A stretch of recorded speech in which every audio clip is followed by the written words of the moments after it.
My name is Austin Anderson. I'm the guest experience pastor here, and I'm so excited to get to share with you this morning as we continue diving into what it means to be a hero maker and a disciple multiplier. And as Felipe shared, the first principle is to choose a few people and invest deeply in them. And the second principle is that we model the way as we invest in others. We model the way as we invest in others. And I'm about to become a father in less than 2 months. And I'm really excited about this, but this has made me think a lot about this idea even of modeling. Because as I look at other families, as I look at other kids, one of the ways I see that children learn the most is by modeling after those around them, particularly their mother and father. And so my daughter, as she comes into this world, she is likely to learn the most from her mother and I. And I've been thinking about this in all sorts of ways, from the way that I interact with other people, the way that I drive, the way that I respond to other people that are driving, the words that I use to respond when people are driving around me. And even some of the words I've been thinking about that I use is how I interact with the Google Home that is in our house. And it's kind of funny, but you might have a Siri, you might have an Alexa, you might have a Google. Maybe you don't have anything because you don't want that in your house. But we have a Google Home, and we use it for all sorts of things. We often use it to turn on the lights. And I don't interact with it as I would with another person. I'm very abrupt with it. If it doesn't listen, I get even more angry and abrupt with it because it's very simple to turn on the lights. But if you're at my house, and I know that I'm not talking to a person. But as my daughter grows up, especially at the beginning, she's not going to be able to make that distinction right away. And I think about what is she going to learn from the words we use and the way we interact. Do I have grace with the Google as I would with my wife? No, not as much.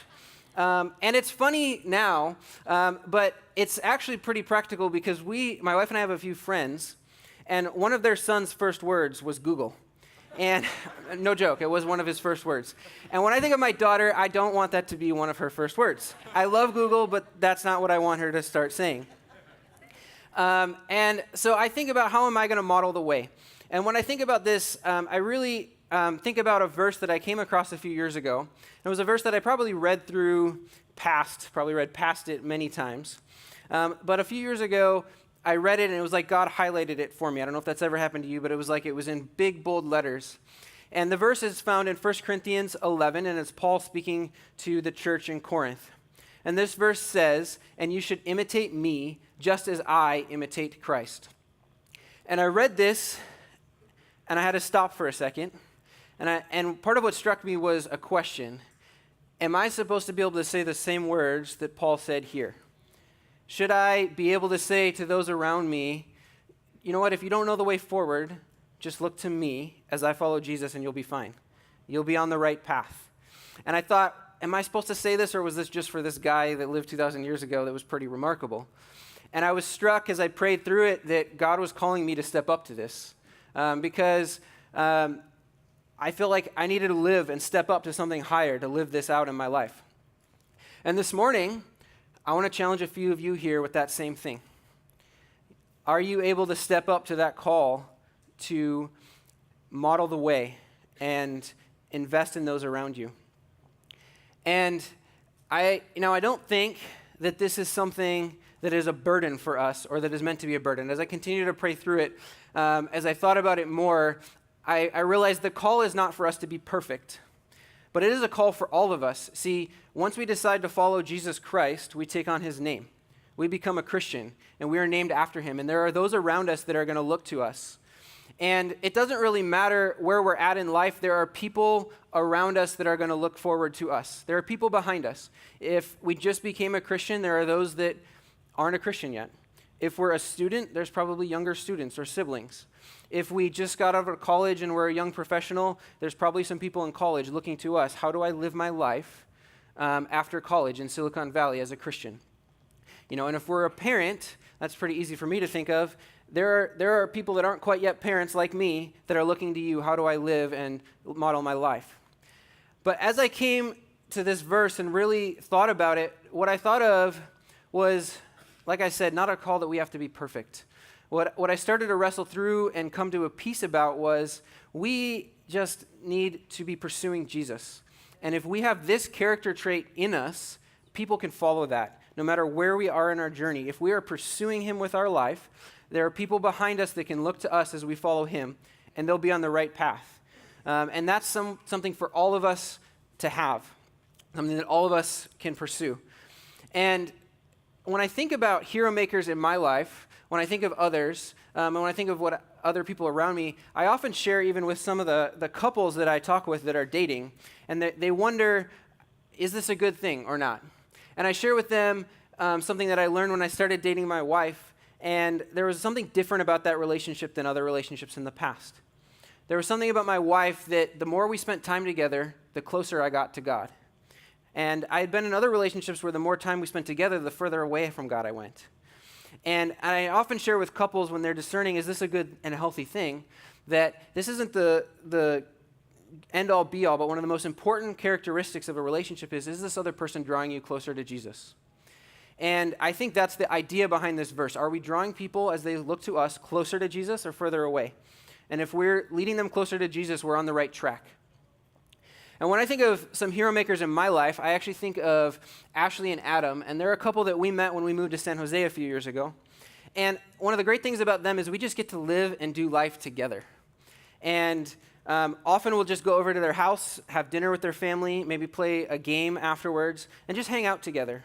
But that aspect of spending time together lets us really learn from them. See, they're a few steps ahead of us.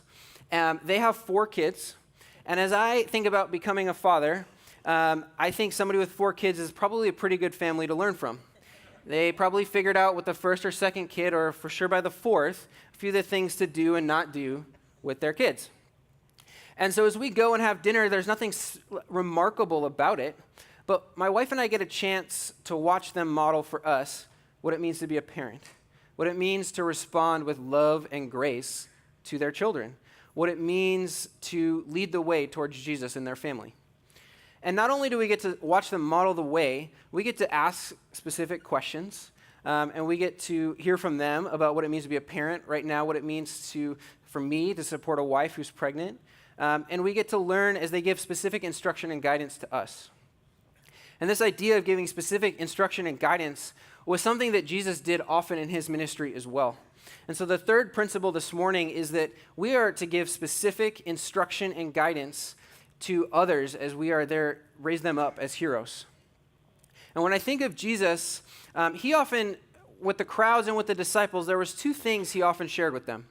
There was many actually, but 2 of the big things he often shared was about the kingdom of God, what it meant to follow Jesus, and he shared about what it meant to have faith. And one of the times he started to do this was recorded in Mark chapter 4, verse 30. And here he's teaching to the crowds, and he starts out by saying the kingdom of God is like a mustard seed. Now, if you're like me, I didn't know what a mustard seed was, so I went and looked that up. Maybe if you're a cook, you might have cooked with that at some point or something, but I didn't know what a mustard seed was, so I looked it up, and it is one of the smallest seeds in the world. If I was holding it, you probably couldn't see it in my hand.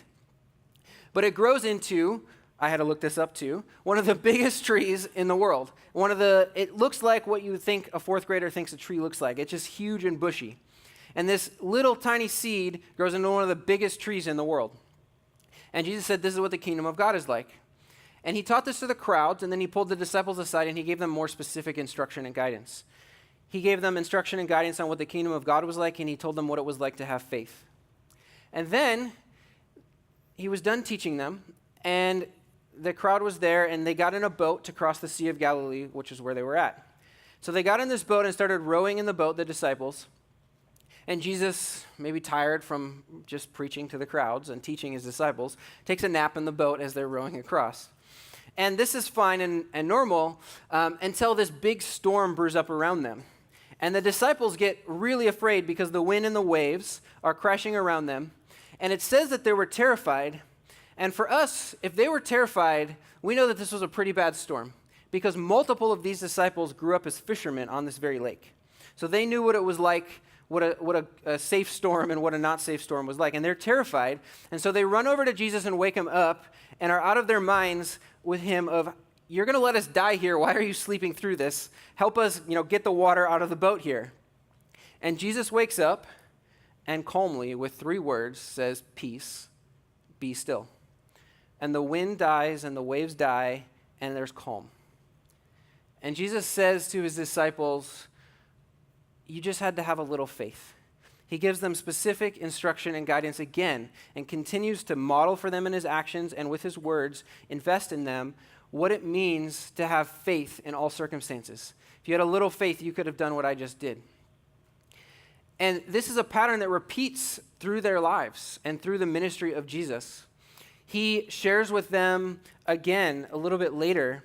He shares with the crowd. He uses the mustard seed again and says, if you had faith like this tiny mustard seed, you could move a mountain. And then he pulls the disciples aside and gives them specific instruction and guidance more about this. And then, once again, there's a chance for the disciples to live this out. Jesus this time sends them in a boat onto the same Sea of Galilee. And the disciples start rowing out, but this time Jesus goes up onto a mountain to pray. But he's on a mountain that can see out into the sea, and he sees another storm brew up. And here's the chance for the disciples to live it out. And maybe like you and me, when we first step out in faith, they didn't succeed. They just got afraid again. And Jesus sees them, and he goes to recover for them. And he goes, and we see the start of this miracle where he starts to walk on the water towards them in the middle of the storm. And what's remarkable about this is we see one of the disciples, Peter, start to get it a little bit because he reaches out to Jesus and said, call me out onto the water with you. And Jesus says, come. So Peter, like maybe a young child taking his first steps, hesitantly gets out of the boat, takes one step and then another and another, walking on the water. And maybe like a young child, he falls and doesn't make it all the way. And Jesus comes, the hero maker in him, that is there to save one of his disciples as they take their first steps of faith. And he picks Peter up out of the water and brings him into the boat and saves him and just shares with him, if you just had a little faith, a little more faith, you could have made it. But what's remarkable to me is Peter taking this opportunity to step out in faith. He does it. He gets to see something the other disciples didn't get to see. He took those first few steps in the care of the hero maker in front of him. And the disciples begin to get it. They begin to get what the kingdom of God is like. They begin to get what it's like to have faith. And we see from this, Jesus, one of the greatest hero makers of all time, by modeling the way for his disciples, by picking a few, and by investing in them, we see one of the greatest movements in all of history start as they build the church, these 12 disciples. And this morning, as I finish up my time with you, before we pass off to Pastor Felipe again, I just want to share with you a couple questions. Who is it in your life that you are following? And who is it in your life that you are being a hero maker for? Who is it that you're modeling the way for? And who is it that you're investing deeply in? Who are these people in your life? With that, I'm going to hand it back to Pastor Felipe for our fourth principle this morning.